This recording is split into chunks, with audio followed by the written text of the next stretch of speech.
in LA that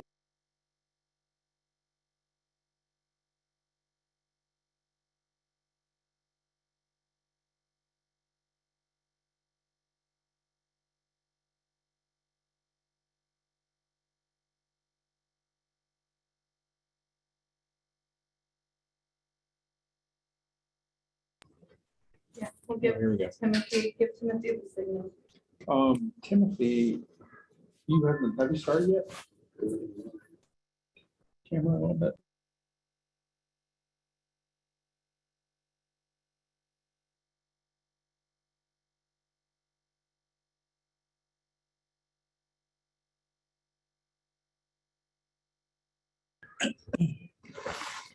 My rat pack of stuff, yeah.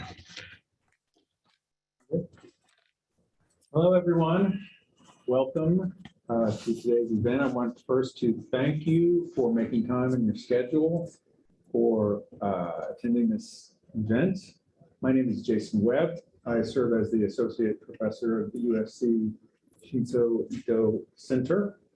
And it's my great pleasure to welcome Professor Chris Lowy today as the latest speaker in our the Ito Center LGBTQ Studies Speaker Series.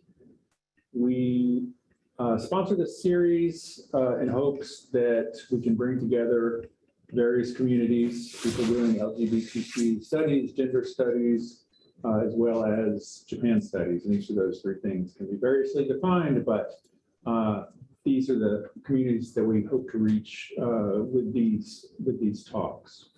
So for today, again, it's my great pleasure to welcome Professor Chris Lowy. Chris Lowy is a recent PhD from the University of Washington. And this academic year, he has spent at Macalester College. And he's on his way next fall to an assistant professorship at Carnegie Mellon University in Pittsburgh. And so today's topic is early cultural responses to the AIDS crisis in Japan. And why don't we give him I know digitally this is a little, even so, let's give him a welcome. All right. Well, thank you for the invitation to speak here at the USC Shinso Ito Center, and for Jason and Shannon for all the help organizing everything. I'm absolutely thrilled to be here in person, and thank you for the kind introduction, and to everyone for taking the time to listen to me speak today. As Professor Webb noted, my name is Chris Lowy, and I'm currently a visiting assistant professor of Japanese at Macalester College in St. Paul. And today I'll be talking about depictions of HIV AIDS, that is acquired immune deficiency syndrome in Japanese literature and culture from the 1980s and 1990s. So the project you'll be hearing about marks the first attempt in either English or Japanese at studying AIDS literature from Japan in a manner that, one, contextualizes it within the larger category of a global AIDS literature, and two, within gender and queer studies more broadly. As some of you might know, as preventative strategies in clinical treatment for HIV/AIDS have improved in recent years, the traumatic sense of fear and the widespread panic of the early days of the AIDS crisis have become history for those who did not live through them. One consequence has been a decline in the attention paid to so-called AIDS literature, a discipline that examines representations of HIV/AIDS in written texts and popular culture more broadly. While Western AIDS literature is now widely configured as a thematic genre in academic discourse, little has been said about AIDS literature in or from or about Japan. Many Japanese writers only indirectly referenced HIV/AIDS, puzzling critics and readers alike. It should be noted that mortality statistics did not inspire the same level of hysteria as we saw in North America and Western Europe. This does not mean, however, that the terror and grief in Japan was not as strong as in the Western world. In this talk, I will discuss how AIDS was described in both popular culture and literature in Japan, discuss how AIDS literature has traditionally been understood, and introduce the AIDS poetry of Ishii Tatsuhiko, all in order to demonstrate how an understanding of an epidemic some of us have already forgotten can actually help us shape a future beyond the current pandemic we are currently living through. So the first question you might ask is, why AIDS literature from Japan? Rethinking AIDS literature from Japan not only serves as a corrective to the limited and often biased research on the topic, but it also helps us detach HIV/AIDS from its primarily Eurocentric gay associations, thus helping us reframe global responses to this ongoing worldwide pandemic. It also provides our students with a valuable tool, the ability to study a contemporary phenomenon from a distance and, in return, use those tools to reflect on our own moment. That is, representations of HIV/AIDS in literature and popular culture predicted much of the discourse and representations surrounding COVID today. And while HIV/AIDS was and still is regarded as something primarily affecting gay men, both the specific history of AIDS in Japan and the actual relative low risk of contracting HIV allowed it to become something of a phantom disease, always present but rarely revealing itself. This phantomness is not limited to Japan, though. Worst pandemic in century. This is the sort of headline we have grown accustomed to seeing. And at more than 6 million deaths worldwide, it is no surprise why. The pandemic has changed all of our lives in one way or another, and despite a brief respite, will continue to do so for the foreseeable future. Though what is lost cannot be recovered, and the emergence of new variants is worrying, with the vaccines comes hope. However, I wanted to show this quote from 2 years ago in order to highlight something else. The comparison between the coronavirus and the Spanish flu, the pandemic it is being compared to, and the epidemic that has been omitted, AIDS. The reason for the omission is purely semantic. While medical professionals usually refer to AIDS as an epidemic, others have critiqued this naming practice. As Peter Sands, the executive director of the Global Fund to Fight AIDS, Tuberculosis, and Malaria remarked just last year, by epidemic, we actually mean a pandemic that no longer kills people in rich countries. By epidemic, we actually mean a disease that the world could get rid of, but hasn't. This omission of AIDS is endemic of the larger cultural amnesia we have for both a long decade of pain, suffering, and death, and one that continues to plague the non-white world. Let us recall that more than 800,000 people have died from AIDS in the United States alone, and the global numbers are even more staggering. To date, more than 34 million people have died from AIDS, the vast majority in Africa. Indeed, the World Health Organization estimates that today, 1 in every 25 adults in Africa is living with HIV. In the United States and other rich nations, though, the fear associated with AIDS has largely dissipated, and the association between gay culture and AIDS is weakening. As an article from just a few months ago notes, more heterosexual people in the United Kingdom are becoming infected by HIV than homosexual and bisexual identifying peoples. Now, granted, this is quite clickbaity. Proportionally, right, when we're thinking in terms of statistics, HIV still affects the homosexual community in a vastly different and vastly greater way than it does the heterosexual community. Nevertheless, the point is clear. The hereto cemented relationship where HIV equals gay equals death is just no longer the case. Furthermore, one predictable consequence of all of this has been a decline in the attention paid to so-called AIDS literature, especially in Japan. Though the limits of the term are clear, it is, for one, largely Western in its usage. When I say AIDS literature, I am borrowing Monica Pearl's characterization of the genre, namely that it broadly refers to fiction that narrativizes AIDS, a type of literature that, through the mechanisms of mourning and melancholia, both forms and reveals shifting identities in response to the epidemic. As Pearl notes, the first AIDS fiction, by and large, was gay fiction.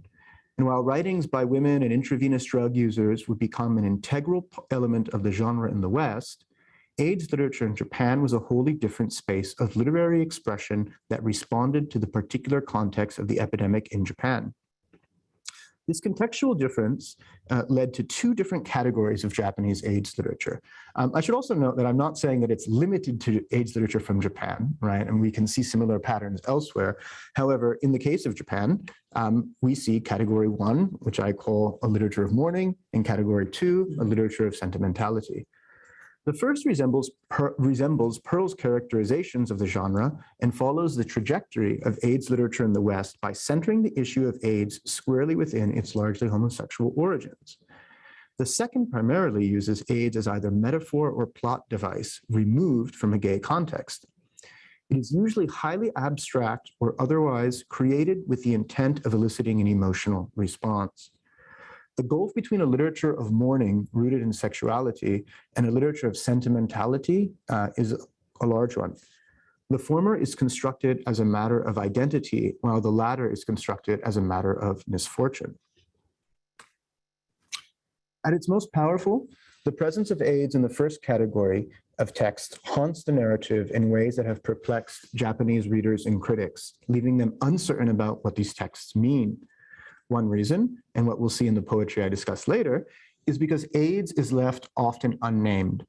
For that reason, an entire corpus of AIDS literature has been left behind in mainstream literary magazines, independently published poetry anthologies, and in reader submissions to gay journals. Such texts are not minor ones necessarily. One can cite, for example, well-known authors such as Tawada Yо, Murakami Haruki, and the poet Ito Hiromi. In much of the literature from the second category, however, that sort of category of sentimentality, AIDS is named but is counterintuitively used in the abstract as an underdeveloped metaphor for something bad, or in many cases, a stand-in for some sort of divine punishment. Jason can talk about this in depth, but it is often understood as some sort of form of karmic retribution. Do something bad and you'll be afflicted by AIDS in your following life.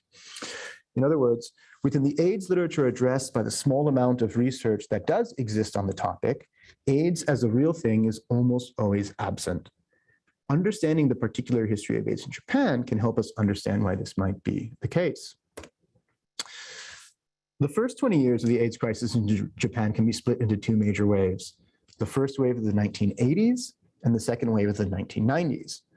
The first wave is said to have begun in July of 1981, marked by an ominous headline in the Asahi Shimbun, one of Japan's largest newspapers. That headline, which reads, Homo aikosa ni kyoho, has been translated, although I've slightly altered it, by one scholar with tongue firmly in cheek as bad news for homo lovers. Don't be fooled, though. As the following article from 1985 suggests, the rhetoric surrounding this new Black Death was escalating in English, too. Before I go to the next slide, I do want to point out that this is equally as inflammatory in English as it is in Japanese. And this is, luckily, publishing standards have changed. This, though, from 1985, an English headline, reads, medical experts call AIDS the Black Death of the 20th century, but there are differences. The bubonic plague killed only 40% of its victims in Europe. AIDS claims 100%. It is already as serious and devastating a scourge as I can name in memory, said Dr. Anthony Fauci. In Japan, knowledge about AIDS during these early years was largely limited to its association with American gays. It was a popular refrain that since gays in Japan don't engage in the same, quote, hardcore acts that their American counterparts do, they don't need to worry. Spoiler alert, they did and they still do. More egregiously, some pundits, government officials, and even medical doctors would claim that homosexuals didn't exist in Japan, thus the fuss over AIDS was unnecessary. One critic notes that it was around this time in San Francisco and New York that many gays developed the cough that would soon become associated with advanced AIDS. Things would change quickly, though. 3 cases in the 1980s involved straight men contracting HIV, bringing the disease closer to the straight household. It was this encroachment of AIDS into mainstream culture that would incite widespread fear and panic. HIV/AIDS was now a threat to all Japanese, not just the non-existent gay man. By the end of the 1980s, though, this first wave would largely settle down and the sense of panic, at least in popular media, was largely forgotten. Here, for example, I'll show on the next slide, is a short clip from the first episode of Dousoukai, or Classmates. Running for 10 episodes from October to November of 1993, it was the first TV drama in Japan to explicitly feature gay characters in romantic, sexual relationships, and this was a big deal. This went a long way for visibility of gay characters and gay individuals on Japanese TV. The setting is Shinjuku Nichome, which will come up time and time again in today's presentation, the sort of center of Japanese gay life, or at least Tokyo gay life. And a major plot point, which we'll see happen in the next slide or in the next clip, centers around Kazama and Arashi, two people who will meet here for the first time. I apologize for the lack of subtitles. It's a short clip, but please just watch and keep an eye on the setting, the idea, and help you develop a sense of what this Shinjuku Nichome is like.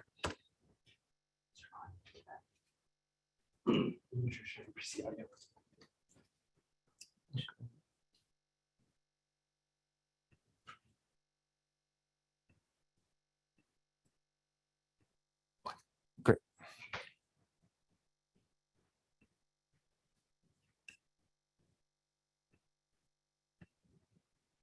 Uh-oh. We're not, oh, let's see. 寒い夏だった。青ざめたように活気の薄い8月であった。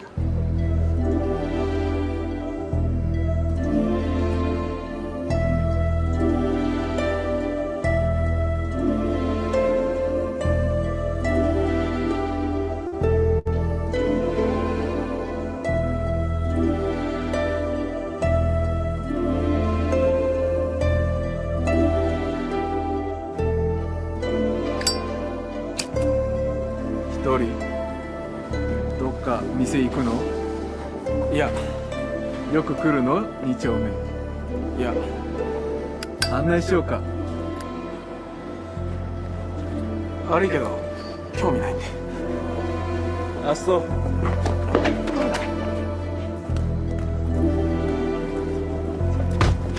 ごめん。失礼。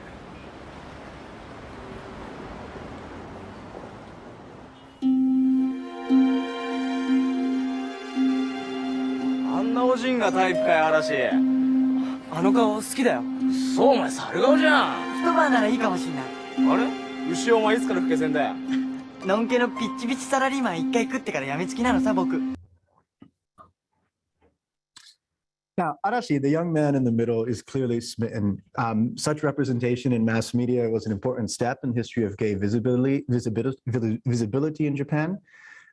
However, the fear of AIDS, which was everywhere in the real Shinjuku, is conspicuously missing from the entire television series. It is a lacuna. We can infer from the actual sense of fear permeating, Shinjuku by turning our attention to gay magazines from the time, all edited, published, and largely centered in that same Shinjuku space. So it's a fictional program filmed in the actual Shinjuku, and this is where all of these real magazines would have been published. For example, the advertisement for lubrication seen here on the right, which boldly, and I need not tell you, erroneously claims that, quote, it is the only thing that can protect you from AIDS, ran at the very least from 1990 through 1992 in Barazoku, Japan's largest gay magazine and repository of gay comic books, fiction, and poetry. I say at the very least ran from these dates because I have yet to carefully catalog and survey text from magazines from the time, but I'm sure its runtime was longer than that. It was also around this time that Barazoku was running PSA-like announcements instructing readers, teaching readers how to wash and reuse condoms in order to stop the spread. This too was gravely incorrect advice. In the same issue from 1992, here, this one from 1992, Ito Bungaku, the longtime editor of Barazoku, who was himself straight, gave this dire warning to readers. Quote, at any rate, all you can do is try not to contract HIV. Even if you catch it in Tokyo and get sick here, the reality is that there aren't many hospitals that'll see you, and their beds are filled to capacity anyway. Each and every one of you should be aware of the fact that if you contract HIV, you're going to experience something truly horrible. Don't give in to a single moment of passion. You're guaranteed to tumble into a pit of despair, end quote. And it was around this time that the second wave of the AIDS panic would begin. The catalyst this time was the infamous Yakugai Scandal. Yakugai, which means a drug-induced toxicity, refers to the occurrence of HIV AIDS among Japanese hemophiliacs, approximately 1,800 of whom contracted the virus from imported blood products prescribed to control their bleeding disorder, end quote. As early as 1984, several hemophiliacs were discovered to have been infected with HIV through the use of untreated blood preparations. Of some 4,500 hemophiliacs in Japan, nearly half contracted HIV in the 1980s. And while they contracted HIV in the 1980s, this fact was concealed from the public for nearly a decade. It is not difficult to imagine how the image of AIDS in Japan during this second wave meant two different things at once. On the one hand, it became a symbol of a sentimental, romanticized death associated with innocent victims. At the same time, and on the other hand, when it came to gays, AIDS represented death brought upon by one's own lack of self-discipline and supposed amoral lifestyle. Fiction from this time reflects this split, but it is only the sentimental or abstract variety that has been read in AIDS literature. Recall that this is also the genre, the type of AIDS literature that sort of forefronts AIDS in its literature, in its literary texts, despite doing so in a very abstract manner. So what does the sentimental sort of AIDS literature look like? There are generally 4 pieces of fiction published between 1981 and 1994 that represent the genre, all shown here. The first 2 represent highly abstract depictions of AIDS, while the latter focus on individuals who contracted HIV through the aforementioned tainted blood transfusions or who contracted it after being sexually assaulted. I call them the canon because these 4 texts have been studied as a set in the limited and very few studies that have been conducted on AIDS literature from Japan. I should be clear here before I continue. I don't think that literature ought to put limits on who may or may not speak on a given topic or anything like that. The problem with this particular literature, though, is that HIV/AIDS is used exclusively as a plot point removed from its real-life context. And while these 4 texts comprise the canon, there are other similar ones to point to. 3 examples taken at random include the 1987, very early, Red Ice Age by Matsumoto Seicho. Yes, that Matsumoto Seicho, he was still alive. This text has been described as, quote, a futuristic thriller set in Germany charting the extermination of the human race through a hybrid of flu and HIV. There's also the 1988, The Empire of Feminism by Murata Motoi, in which women are imagined to be immune to HIV. And perhaps, to a lesser degree, the well-known takedown of literary theory by Tetsuya Yasutaka, called Professor Tadano of the Department of Literature. Interestingly enough, and it's unfair to kind of put it in this category, but 1988 also marks what I can tell to be the first substantial treatment of HIV/AIDS in manga, Japanese comic books. That manga, called Tomoe, is pictured here on the right. It's actually a pretty delicate depiction of a not very well understood disease. This sentimental treatment of AIDS is consistent with larger cultural trends too, and persisted well throughout the 1990s. Take, for example, the television drama Kami-sama mo Skoshidake, or Please God, Just a Little More Time. Airing in late 1998, the protagonist contracts HIV through the practice of compensated dating, which was a very big cultural phenomenon, cultural issue at the time. And the narrative focuses largely on the life she could have lived, right? We sort of have the sentimental imagining of the future. As I argue shortly, though, AIDS itself could be replaced with anything. It is simply used as a metaphor for stolen time. This metaphorical use of AIDS, despite how tempting it must be for an author looking to move their readers, is a dangerous and irresponsible tactic that erases those actually suffering from the disease. As Susan Sontag famously argued in both Illness as Metaphor and in her later AIDS and its Metaphors, when illness and disease is used primarily for its metaphorical power, the power of the metaphor is always transferable to something new. It is reductionist in its functionality because it does not confront the disease, but uses the disease as a vehicle for eliciting an emotional response. Put a bit more crassly, one hallmark of this literature is that it need not be AIDS that the protagonist suffers from. In the case of Japan, it could very well be leprosy, tuberculosis, cancer, or even more recently, COVID. All illnesses well represented in the Japanese literary imagination and at one time used for their metaphorical powers. The literary representation of these diseases, I should also say, vary greatly from, for example, radiation poisoning resulting from the nuclear bombs, Minamata disease, and most recently, the 2011 nuclear fallout in Fukushima. I'm not saying that every treatment of each of these diseases neatly fits into these categories, right? That's an impossible claim to make. But in terms of general tendencies, we find certain things are easier to talk about than others. And the way we talk about them and the way we treat them tends to fall into certain patterns. Indeed, as in some of the most powerful literary depictions of disease, not naming the affliction, interestingly enough, can often be incredibly powerful. This is the case with the AIDS poetry of Ishii Tatsuhiko. Ishii Tatsuhiko is known as a poet's poet, regarded by some as one of the best writers of tanka alive today. Few of his works, though, have been translated into English, and I suspect it is because of not only their content, but of their style. And I'll talk about style in a second. The texts I will discuss with you today are actually two series of tanka entitled Yokohama and Bathhouse, respectively.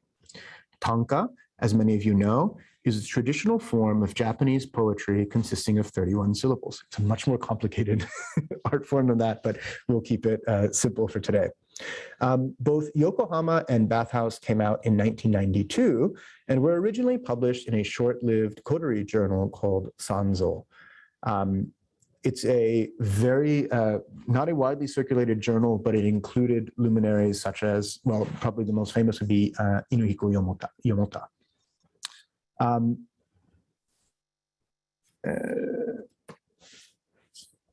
Going back, let's look at some of the poems. I mean, going back and recalling this year, 1992, it marks the beginning of the second wave of the AIDS crisis, of the AIDS panic in Japan. And it is contemporaneous with both the Japanese drama we watched together, right, running through Shinjuku Nichome, and the gay journals I cited talking about lotion being the only way to prevent yourself from contracting HIV. Though a lot of these poems were often set in that same Shinjuku, Ishii's poetry couldn't be more different. Ishii deals explicitly with the sexual practices of gay men, especially at various commercial sex venues, such as the eponymous Bathhouse. These spaces function as actual physical places as well as abstract metaphorical ones. In this early set of poems, we've yet to arrive at the Bathhouse. Instead, we're confronted with verses of motion and scenes of sexual energy hidden in plain sight. A cursed sleep, a man places on that shoulder the head of an unfamiliar man. Riding the subway, words in my ear, love thy neighbor. In a crowded train, people secretly connected, eye to eye, hand to penis. What have they come to see, crowding only the back seats of a cramped movie theater? In poem 1, for example, we imagine two post-coital lovers, one of whom has fallen asleep on another. But why is the sleep cursed? It might be the inherent loneliness of a one-night stand, or perhaps it is the looming sense of death that will creep into the poetry collection. Poems 2 and 3 jolt us into motion, perhaps on our daily commute to work, with a reference to the Gospel of Matthew thrown in for good luck. Poem 4 is set in a movie theater, a well-known setting for anonymous sex, especially in the various shitamachi or downtown areas of Tokyo. It is the Bathhouse, though, that Ishii, what Ishii will elsewhere call an akusho, or a bad place, that is at the center of these poems. What makes a bathhouse a bad place anyway? The term refers to two things at once. First, it is a reference to the Turkish baths that were and are commercial venues for men to go to for casual sexual encounters. Such venues were sources of great controversy and consternation during the AIDS crisis, often configured as spaces of self-indulgent behavior that did nothing but speed up and spread HIV. Indeed, many such bathhouses throughout the United States and Europe were raided by police and permanently shut down during this time. Such spaces are regularly featured in AIDS literature and gay-focused literature more generally. One contemporary example occurs in Deadline, a recent novel by Chiba Masaya that opens with a scene at a contemporary bathhouse in Japan. Chiba, by the way, was right here, probably in the same seat a few years ago. Also, this was probably a week before he came down to visit me in Miami. It's a fun connection. But the second and more particularly Japanese context, a bathhouse refers to the onsen, or public bath, that is ubiquitous to modern Japanese society.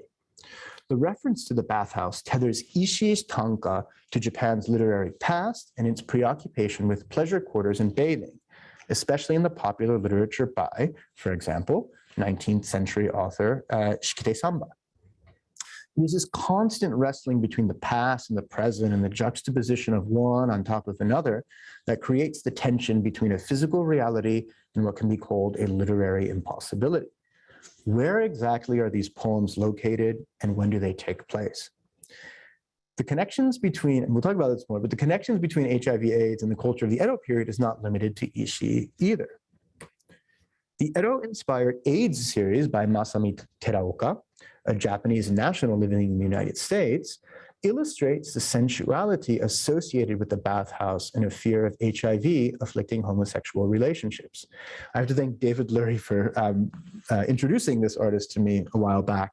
It's been very helpful and very fruitful.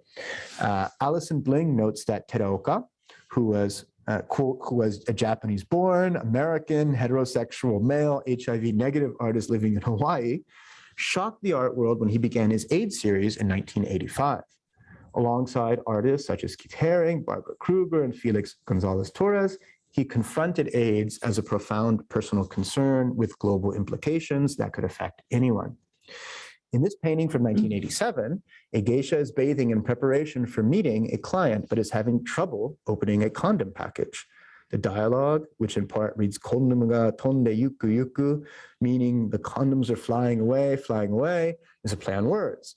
Where yuku can also mean to orgasm, it suggests the inability for her to open the condom package in time will, in a sense, lead to unprotected sex. If the suggestion of death is only alluded to here, and you're thinking of criticizing me as being reading too much into it, the next image is unmistakable.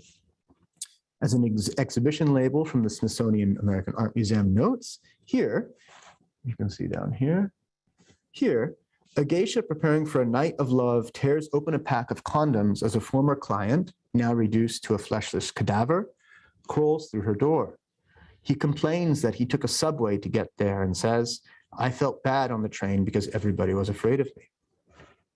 We'll look more at the work of Teraoka in a second, but returning to our poetry, one aspect of Ishii's tanka that deals with this tension between the past and the present, between the Edo period and Japan of the early 1990s, is perhaps surprisingly the archaic style they are written in.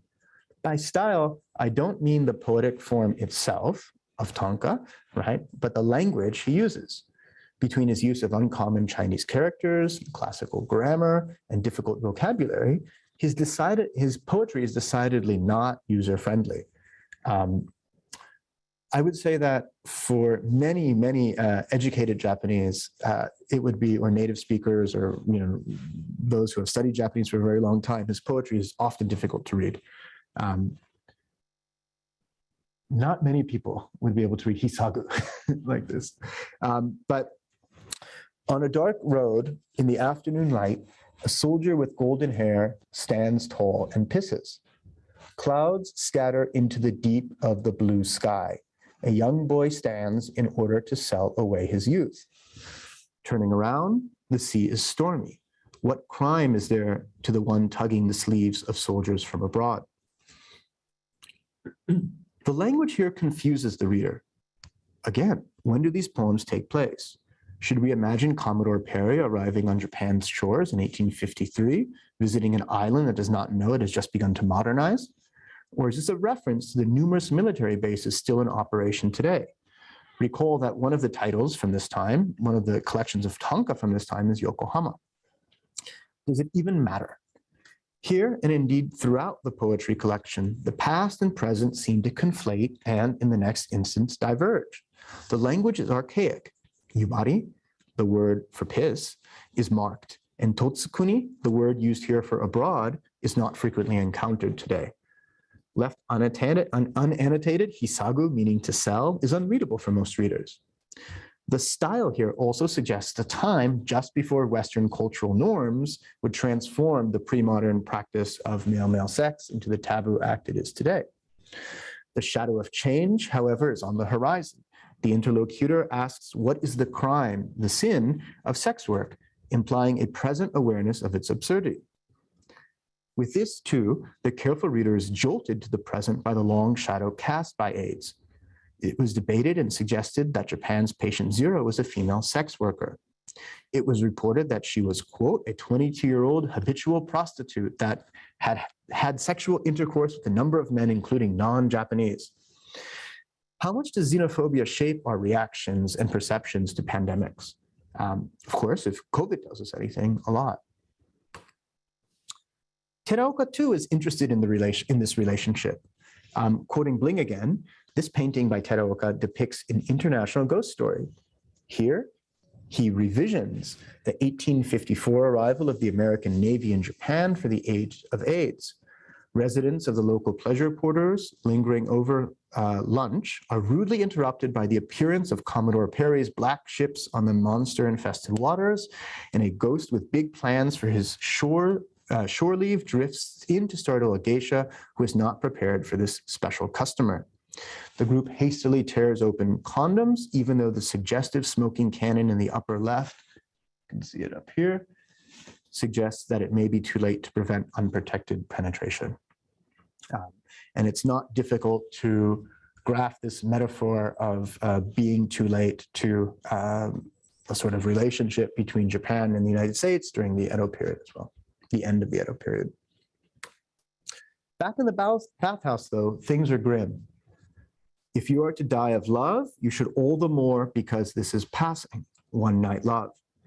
They turn to look, again, they turn to look as they pass in the hall, soul so lonesome. Is life not full of blame? Head hanging and deep in thought, someone asleep on a chair. Not understanding the spatial components of the bathhouse or the conventions of the venue would, for example, render poem 2 incomprehensible. Here, two men pass each other in a cramped hallway, only glancing back to see if his interest is reciprocated. This is an act of communication, a signal to the other man of interest. If the other returns the look, then they are off to the races. If not, he will keep on walking. The again here is both a reference to the numerous glances behind the head and the fact that this mating ritual has occurred numerous times.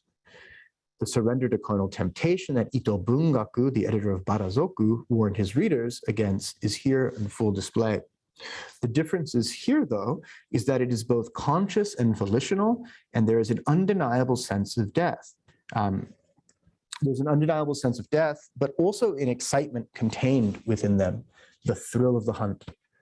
The feeling, which might be described as a celebration of life juxtaposed with the fear of death, contains an element of hope.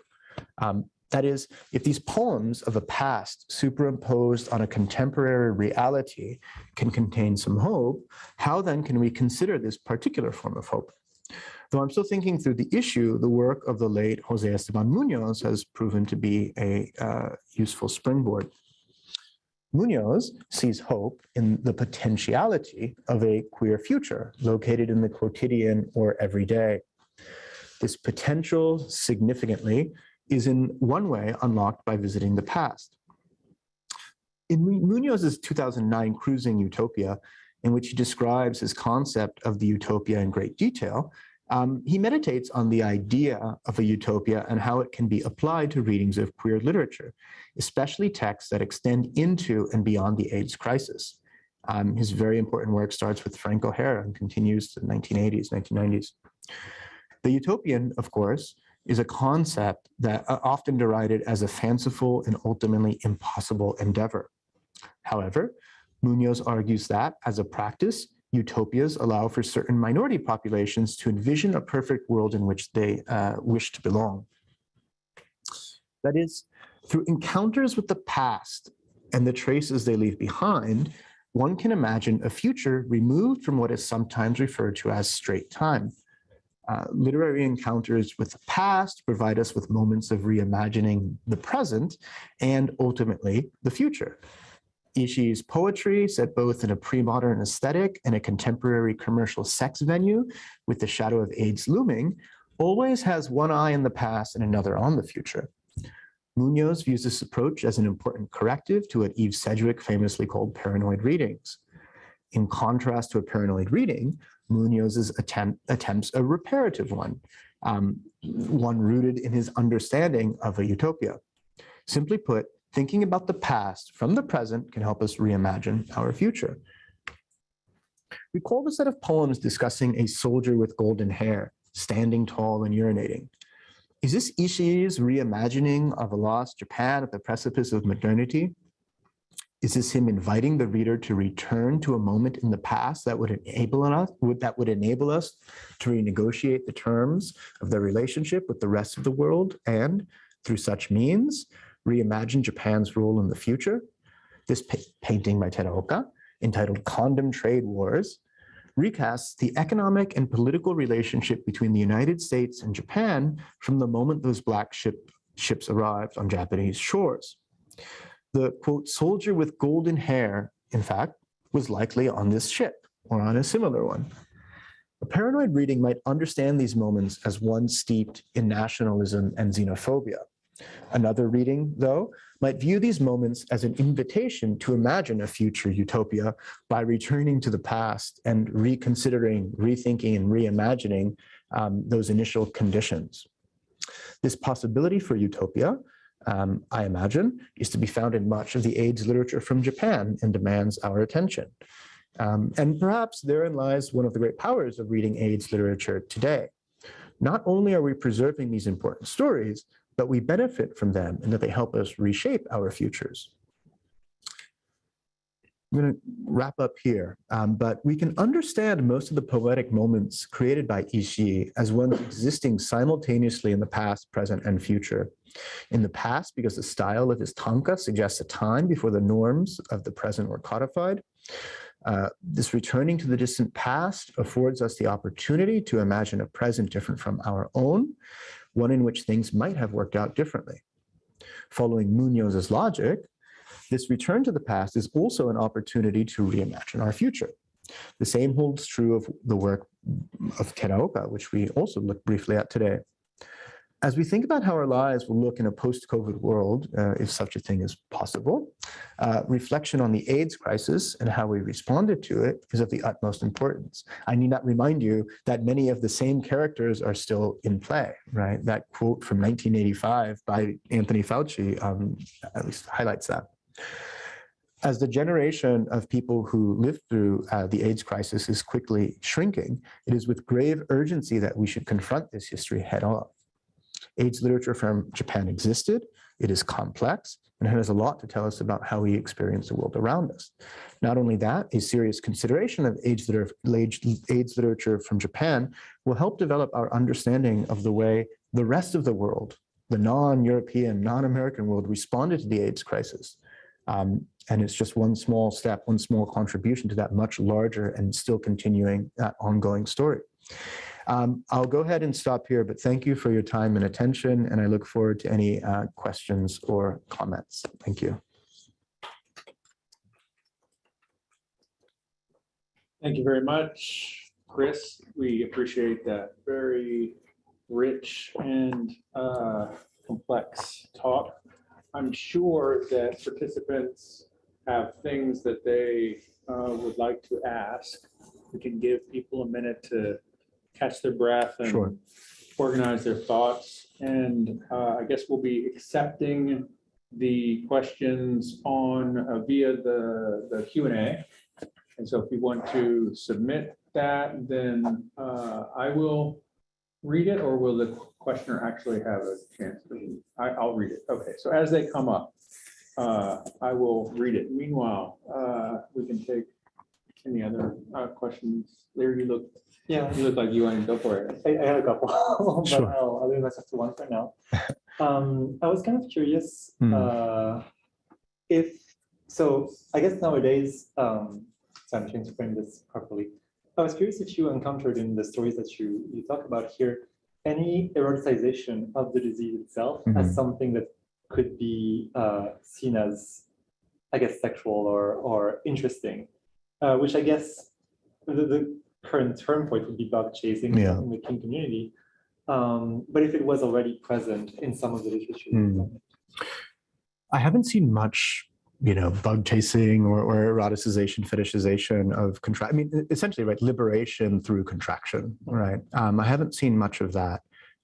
Not saying it doesn't exist, but it really would have been kind of highly taboo in Japan. I mean, it is to a certain extent in the US as well too. But interestingly enough, I don't know if I would call it eroticization, but what we see a lot is a romanticization of HIV in the critical community. And when I say the critical community, I'm thinking of like, literary critics who are writing about HIV/AIDS. There's quite famously a taidan, it may have been a teidan between Asada Akira, Karatani Koji, and one other person, who Karatani basically says that he lost all interest in AIDS when he found out that it wasn't something that just sort of naturally emerged from within the body. Once the secrets of AIDS were uncovered, of HIV was uncovered, he lost all interest in it. And we oftentimes, especially in some of the more abstract HIV/AIDS literature from the very beginning that we see, like Shimada, its mystery is what was romantic to a lot of intellectuals thinking about it. In terms of from within the queer community, I don't know too much about it, but I don't know if you're familiar with, there's a famous anthology of early AIDS literature called High Risk. It came out. It was translated into Japanese maybe 2 years after it came out into English, which is incredibly, incredibly fast. So there must have been some audience for this. Yeah. Thank you. Yeah, certainly. Chris, you have a question from, forgive me if I mispronounce the name, Davinder Bhowmick? Devinder. Yeah. Devinder. Hello. Devinder. Beg your pardon. That's all right. So I'm going to read the question. The numbers you gave of death by AIDS in Africa are staggering. Are you aware of AIDS as a literary theme in writing by anyone from any of the many countries in Africa? Yeah, it is truly a staggering number, and I have a list that I will get to you. I will send to you, Devinder, addressing some of them. What's so interesting about reading or thinking about AIDS literature, although it's interesting to sort of note here is that when we say AIDS literature, we're almost never talking about AIDS literature from Africa.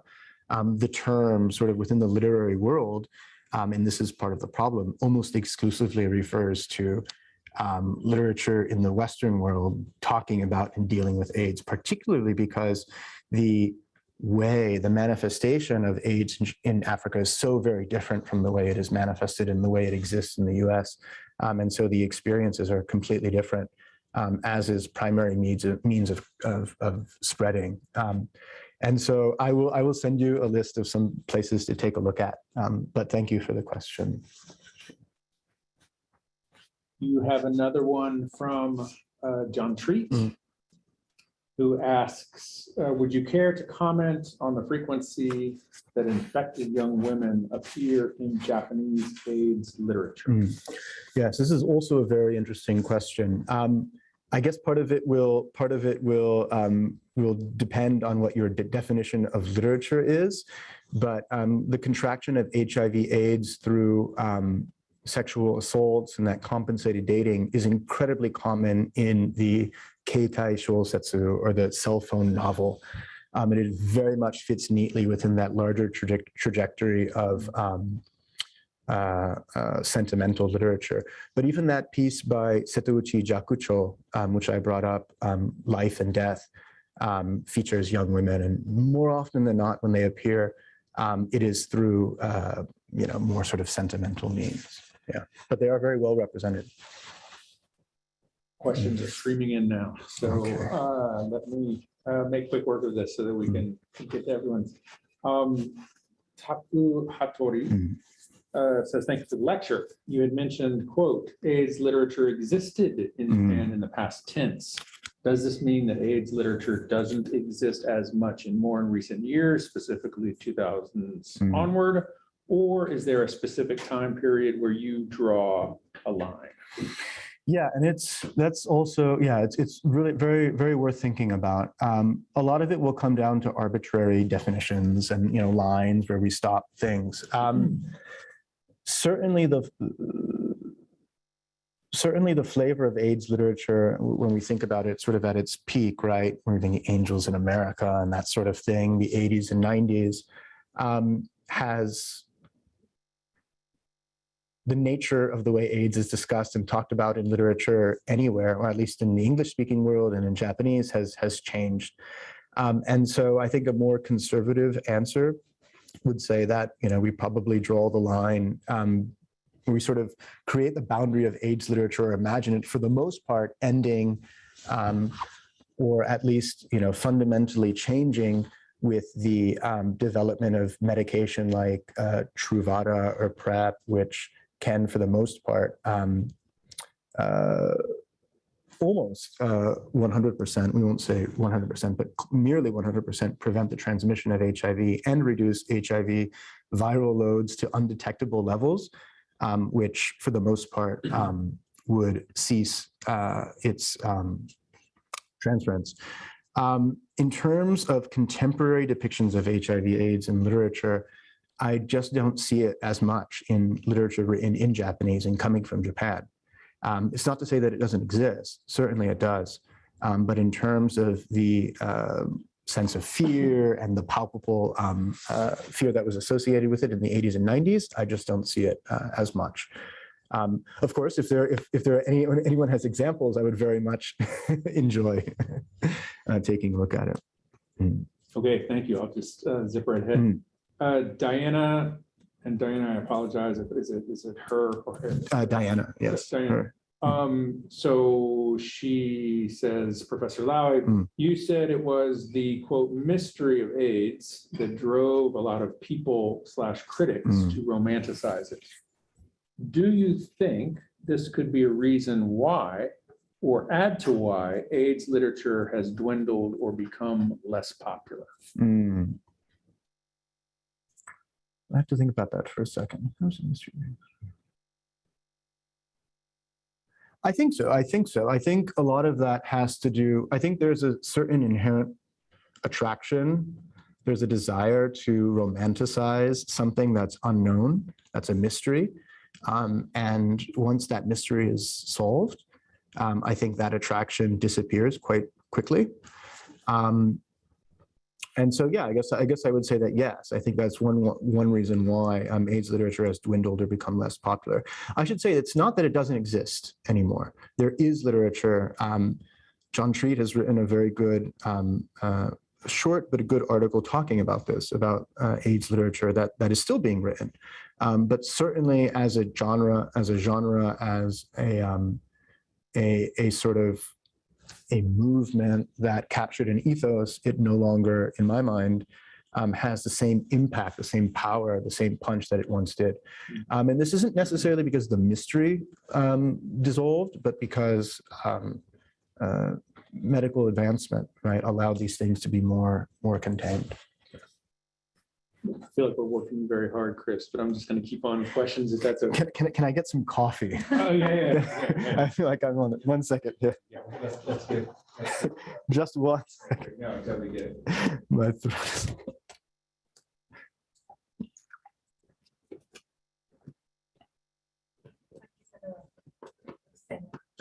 sharing. I feel like, yeah, exactly.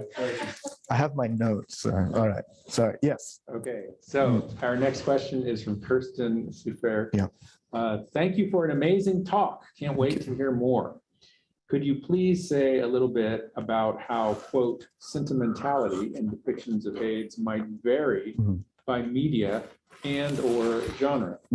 I am thinking perhaps how TV drama, fiction film, and documentary might offer different ways of approaching the topic, as well as, for example, SF, manga, etc. Thank you. Yeah, that's such an interesting question, and it's something that honestly I would like to.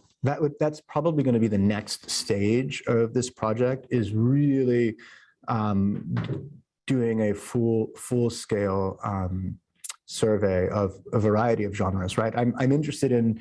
I cite TV stuff. I'm interested in poetry. I'm interested in manga, and the treatment will be different between genre, but more often than not, it depends, I think, on publication venue. You know, who is the intended audience? One of the things that I didn't really talk about too much today, but like with that poetry, that tanka by Ishii, when I was asking, where are these poems set? I was also implicitly asking, who are these poems for? I mean, who can, not only is an incredibly high context poems that, you know, require knowledge of classical Japanese, sort of pretty intense readings of pretty high reading ability of Chinese characters and all that stuff, but it also requires intimate knowledge of the physical structure of a bathhouse. Otherwise, these don't mean anything, right? It doesn't really constitute meanings to the majority of readers. And so I think there is a tendency for the more specialized a text becomes, whatever sort of genre it is, the more likely it is to become less sentimental. Like there may be a trajectory there. There are quite a few documentaries, TV shows, manga that are, you know, they're anticipated to reach a wide audience, and the wider they are, the more sentimental they tend to become. It's a very cursory answer, and again, there are always going to be exceptions, but I think it's a really interesting way to think about these different texts, right? All these different categories. We can categorize them by genre, but we can also categorize them by intended audience and the way in which sentimentality is used and to what degree. So thank you for that question. Here's another from Yukiko Hanawa. Are there any works similar to, say, Sarah Schumann, who crossed paths with many of us lesbians / dykes, parenthetically, of a certain age, for whom AIDS pandemic transformed feminist, lesbian, radical politics and our relationship to gay men? Yeah, in Japanese, none that I'm aware of. It doesn't mean that they don't exist. It just means that I'm not aware of them. I mean, rough equivalents to literature by, say, Rebecca Brown or something like that. I'm not aware of. It's something that I would like to, and actually, if I have the opportunity, something I would like to do is survey lesbian journals of the time, the 80s and 90s. But those are even more difficult to obtain than gay journals at the time, which are already difficult to get a hold of. And so it is on my list. I view it as a very important question, but one that I've been unable to answer as of yet. Because those relationships, it's never, and this is, I hope it came across today, but something that I do try to stress is that it's never just about gay men. You know, who was there taking care of these men dying? It was often their family. It was often their, you know, female friends, their lesbian friends, those members of the community. And so recording that story in the case of Japan is also incredibly important to me. Here's a question from Nobuko Yamasaki. At this time of living with HIV, as well as the development of technology, would you care to speak about reproduction, baby making by parents with HIV? Nobuko, I'm going to say that I do not know enough about the topic to comment on it sufficiently, but it's something that I think would be that is important, and it's something that I will look into. So thank you for that. Here's one from Matthew Fraley. He asks, does the use of traditional characters or classical locutions characterize Ishii's oeuvre as a whole, or is it specific to Yokohama and Bathhouse? Yes. So on the one hand, yes. On the other hand, no. So a very evasive answer. And what I mean by that, Matthew, and if you haven't looked at Ishii's poetry, I'd love to send you some. Not only, it actually may be more appropriate to characterize Ishii's poetry as, we can call it Japano-modernist, in that he is heavily influenced by Pound, right? And so not only is it, not only does he incorporate classical syntax, grammar, kanji, itaiji, that sort of thing into it, but in other poems, we'll see Russian, Hebrew, Greek interspersed within them. And he is definitely going for this modernist. He quotes Pound and Eliot numerous times. So he's definitely aware of a larger tradition that he's working in. And so I think his use of the classical, even though the vast majority of his poetry, of his tanka, is written in the classical language, Bathhouse and Yokohama specifically make great use of even Sanskrit. Outside of Bathhouse, though, I believe that the vast majority of his tanka is, I would call it, in my language, I would call it highly visual. There's just an exceptional use of ateji, of furigana removed from the ateji function. We have a lot of itaiji, classical characters, yeah. So it definitely is characteristic of his larger work, but within Bathhouse itself, it's far more chaotic. That sort of modernist aesthetic is much stronger there. Very good. We have another question. What percentage of HIV literature was created during the heart of the crisis as opposed to afterward? I guess that would depend on which, what are you considering the heart of the crisis? We don't have any, to the best of my knowledge, I should say, right? We don't have any incredibly early stuff, but by the late 1980s, we see stuff in Japanese. We don't get a lot of what we might see in English, right, where there's this sort of new disease that's afflicting gay men, right, that hasn't been named yet.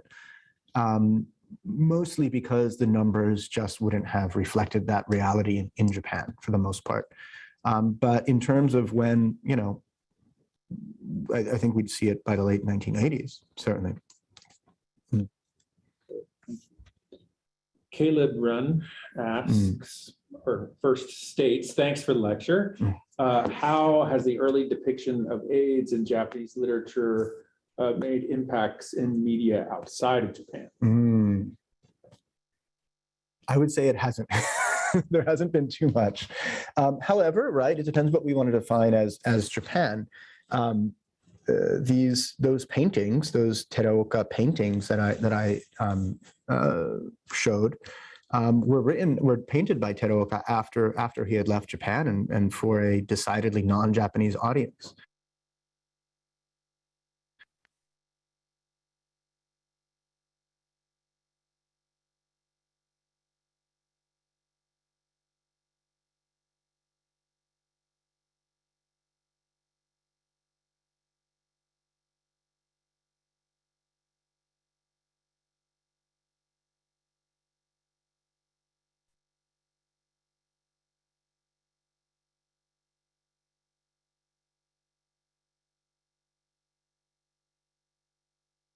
That had not been translated into English.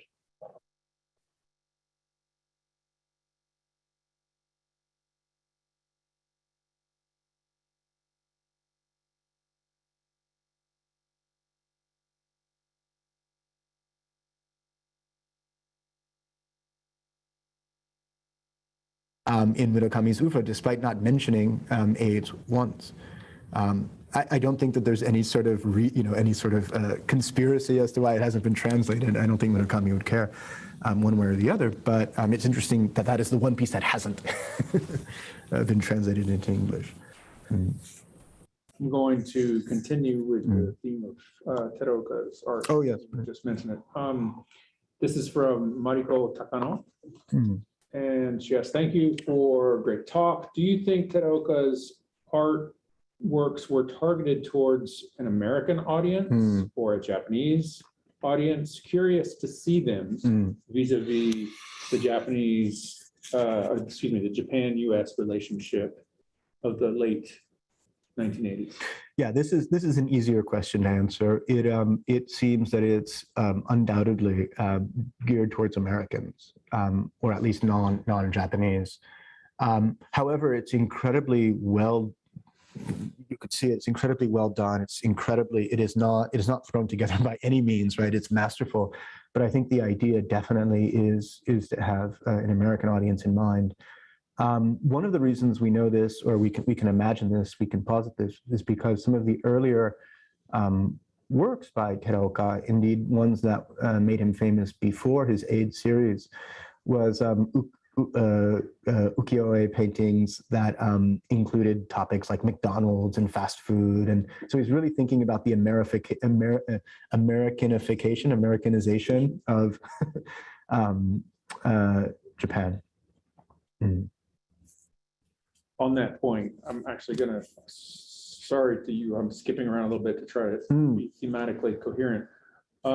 Matthew Fraley asked another question about, the piece says, this is a very interesting reading of implications of 1853 to 1854 black ships and these materials.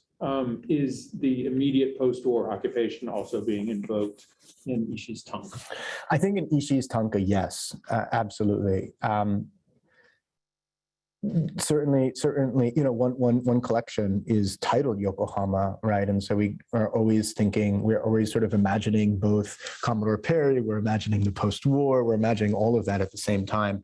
And so I think that reading is very much there. And he often talks about the renga, the bricks and all that sort of stuff. And so the image of a very contemporary Yokohama, I think, is also being juxtaposed, being superimposed on his poetry as well.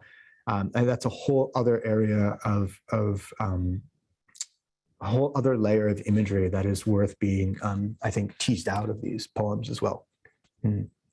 Got a few more, but I'm going to give you a chance to sip your coffee if you need it. I've already finished this. Yeah, I've already finished this one. All right, so this is from Marco. Okay.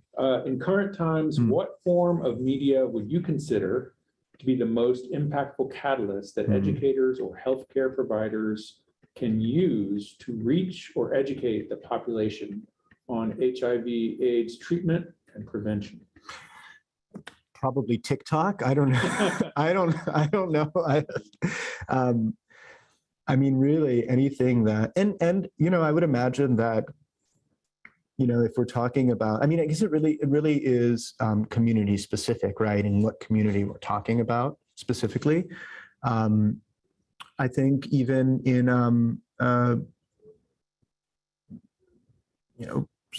sex education courses, these things are incredibly important to talk about. But I think in terms of media, TikTok, Instagram, of course, there are hookup apps, right? A lot of the bathhouse aesthetic that we've been talking about today has been digitized and is now available in most people's hand. I mean, one thing that, and this goes back to that question of the distinction between epidemic and pandemic, but one of the things that is very, it's a positive development, but in the United States, it's almost impossible for you to, I shouldn't say that, but it's very difficult for you not to be able to receive Truvada or PrEP free of charge, right? There's almost always some sort of supplementation available to you.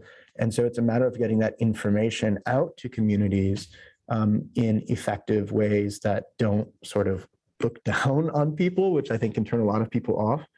But that's a different type of conversation. Yeah. All right, this is one from Yoshihiro Yasuhara. I'm interested in the intersectionality of AIDS literature as you found in the works of Tawada Yoko, Ito Hiromi, and Murakami Haruki. From a different perspective, how would you see the genre in the context of social justice and literature? Yeah, that's a really interesting question. I guess I've never really thought about it too much. In terms of literature, honestly, if I'm being honest, I very rarely see intersection of social justice and literature in literary text and fiction to be incredibly, I don't want to say I don't find it effective, but it's functioning in a different way. But I would point to, for example, those that classmates, right, Dosokai, that clip we watched, as a form of social justice in a very different way than we're using that term today. But it was a big deal to have these characters depicted on mainstream Japanese TV, and I'm sure there were lots of backroom discussions before it happened. Similarly, I would say that someone whose name didn't come up today, but Tagame Gengoro, who the well-known gay manga artist, his my brother's husband, right, Ototo no Oto, is a form of social justice. It was so Tagame Gengoro, for those of you who don't know, is certainly East Asia's most well-known gay manga artist, and he's still very active today. And he is incredibly hardcore. Like, don't Google him. But about 5 years ago, he published a manga called My Brother's Husband, My Younger Brother's Husband, My Little Brother's Husband, Ototo no Oto, which depicted in an asexualized manner the relationship between two, not only gay men, but one gay man and his twin brother. It's a whole thing. It's a manga thing. But one of them was Canadian, one of them was Japanese, and so not only discussing same-sex relations in Japan today, but also thinking about it from the lens of international relationships and that sort of thing. I think that's a form of social justice. With the literary texts I cited, Murakami, Ito, and Tawada, certainly Ito Hiromi is the one that has most sort of social justice consciousness at its strongest. Yeah, and her work, quite famously, of course, has been mostly interested in women's rights and the experience of being a woman, particularly vis-a-vis pregnancy and that sort of thing. Although her trajectory, of course, is very different today. But when she was writing those poems, that was what she was, at least in the sets that I'm looking at, was most interested in. Thank you for that, Chris. Are there any more questions in the bank that need to be forwarded to me? Okay. Right. Any last questions from you all out in around the world? Here, right in front of me. What am I? Go for it. I had one very specific question. I noticed in Teruka's pictures when he depicted geisha that often their head garments had Kaposi sarcoma on them. And I was wondering if there was any meaning to that, because I can't really piece anything together myself. I have to take a look. I would have to take a look at them. I'm not sure, but let's talk after. I have the art here. We can examine. Yeah. Right. All right. Well, we really ran a marathon for us. Yeah, loved it. We really appreciate it.